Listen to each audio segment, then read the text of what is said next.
aujourd'hui, ce secteur électricité, énergie est stigmatisé. On pense que c'est seulement pour les hommes. Or, nous, les femmes, nous avons vraiment une place importante dedans. Je suis un exemple parce que je suis dans ce secteur, ça fait presque 12-13 ans. Et j'ai participé à pratiquement l'électrification de presque 26-27 préfectures ici en Guinée. Donc tout ce qui est compteur prépayé, je fais partie de l'une des applis à développer ça ici à l'intérieur du pays.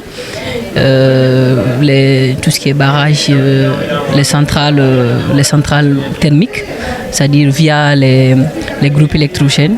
Donc c'est un secteur qui est très important. J'encourage beaucoup le forum, j'encourage beaucoup le cercle des femmes, que ça ne soit pas une première, parce qu'en fait souvent c'est ce qui nous manque. Quand on fait une première activité, souvent vite on se décourage. C'est un secteur qui est très important, très prometteur. Donc j'encourage vraiment toutes les femmes à s'intéresser à ce secteur, qu'on ne voit pas seulement les hommes, parce que nous, on a notre part, comme je le disais tout à l'heure. Le secteur de l'énergie est au cœur des enjeux de notre époque. Il conditionne notre industrialisation, notre croissance économique et l'amélioration des conditions de vie de notre population. Cependant, il demeure largement dominé par les hommes et les femmes restent sous-représentées dans les instances de décision et d'action.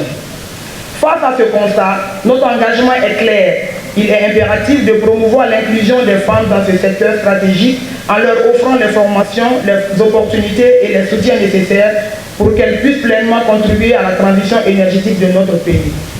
Cet atelier, à travers ses échanges et ses partages d'expériences, constitue une étape essentielle dans la construction d'un réseau solide de femmes, ingénieurs, techniciennes, entrepreneurs et décideurs prêtes à relever les défis énergétiques de demain.